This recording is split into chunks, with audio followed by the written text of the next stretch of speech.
एक छोटा सा गांव था। वहां पर एक आदमी पहाड़ पर पत्थर तोड़ने का काम करता था। उसको अपनी जिंदगी से कोई गिला शिकवा नहीं था। पूरा दिन वो काम करता, मेहनत करता, दिन के एंड में जो थोड़ा बहुत पैसा मिलता वो जा करके अपने परिवार के साथ में थोड़ा सा टाइम स्पेंड करता और चैन से सो जाता। तो एक दिन रोज की तरह वो अपना काम खत्म करके अपने घर की तरफ जा रहा था। तो रास्ते में चलते चलते उसके मन में ख्याल आया कि ये भी कोई जिंदगी है कि सुबह से शाम तक मैं पत्थर तोड़ने का काम करता हूं और एंड में मेरे को थोड़े से पैसे मिलते हैं, जिसमें मुश्किल से मेरा और मेरे परिवार का गुजारा हो पाता है। काश कुछ ऐसा हो जाए कि कहीं से मुझे कोई ऐसी शक्ति मिल जाए कि जो भी मैं चाहता हूं वो सच हो जाए। वो अपने घर पर गया, उसने खाना खाया, लेकिन उसका ध्यान खाने की तरफ नहीं था। उसके दिमाग में यही ख्याल चल रहा था। उसके बाद में वो यही सोचते सोचते सो गया। फिर नींद आने के कुछ देर बाद उसको एक सपना आया। सपने में उसने देखा कि रोज की तरह वो अपना काम खत्म करके अपने घर लौट रहा था। रास्ते में उसने एक बहुत ही बड़ा घर देखा और उसके मन में आया कि काश ये घर मेरा होता और मैं इसका मालिक होता। और उसके ये सोचते ही वो उस घर का मालिक बन गया। उसको यकीन ही नहीं हो रहा था कि जो उसने सोचा वो बन चुका है। लेकिन उसकी खुशी ज्यादा देर नहीं टिक पाई, क्योंकि उसको एकदम से एक शोर सुनाई दिया। उसने अपने घर के बाहर देखा कि एक बहुत बड़ी रैली निकल रही है, जिसमें बीचों बीच एक पॉलिटिशियन है जो ऐसे ऐसे हाथ हिला रहा है। और वहां पर जितने भी लोग खड़े थे सब उसके नाम के नारे लगा रहे थे, उसके आगे हाथ जोड़ करके खड़े थे, सब उसको देखने के लिए तड़प रहे थे। तब उसको यह एहसास हुआ कि मैं कितना छोटा हूं उसके आगे। और फिर उसके अंदर से एक ख्याल उठा कि काश मैं ये पॉलिटिशियन होता और मेरे पास भी इतनी ही पावर होती जितनी कि इसके पास में है। बस उसका इतना सा सोचने की देर थी, वो पॉलिटिशियन बन गया। उसकी खुशी का ठिकाना नहीं था, क्योंकि उसके आसपास में हजारों लोगों की भीड़ थी और सब उसको देखने के लिए तरस रहे थे, तड़प रहे थे। लेकिन उसकी ये खुशी भी ज्यादा देर नहीं टिक पाई।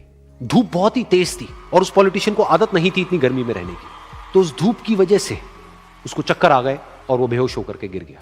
फिर उसको एहसास हुआ कि ये पॉलिटिशियन सबसे ताकतवर नहीं है, ये जो सूरज है ये सबसे ताकतवर है।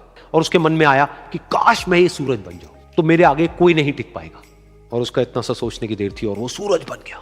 और वो खुशी से पागल हो गया, क्योंकि पूरी दुनिया को वो ही रोशन कर रहा था और पूरी दुनिया में ऐसा कोई नहीं था जो कि उसकी रोशनी को रोक सके।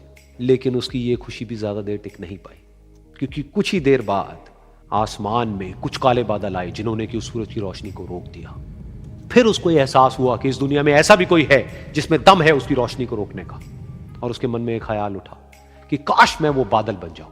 और वो बादल बन गया और आसमान में उड़ने लगा। उसको ऐसा लगा कि मैं आसमान में उड़ रहा हूं और अब मैं जहां चाहे वहां जा सकता हूं। लेकिन कुछ देर बाद वहां पर एक बहुत तेज हवा का झोंका आया जो कि उन बादलों को उड़ा करके ले गया। और फिर उसे ये समझ आया कि ये जो बादल हैं वो सूरज की रोशनी को तो रोक सकते हैं, लेकिन हवा को नहीं रोक सकते। ये हवा उनको बहा करके ले जाती है। फिर उसके मन में आया कि काश मैं ये हवा बन जाऊं। और वो हवा बन गया। हवा बनने के बाद में उसको अपने अंदर एक अलग ही ऊर्जा का अनुभव हुआ।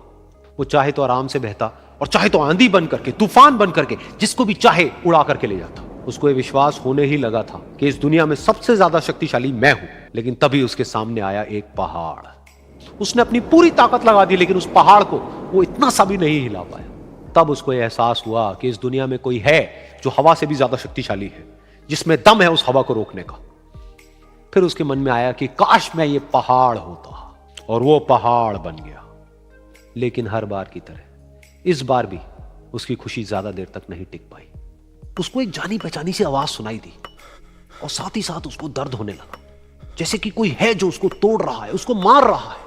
तो दर्द से वो चीखने लगा और उसके मन में आया कि काश मैं वो बन जाऊं क्योंकि इस पहाड़ को तोड़ने का दम रखता है। लेकिन इस बार उसकी ये ख्वाहिश पूरी नहीं हुई।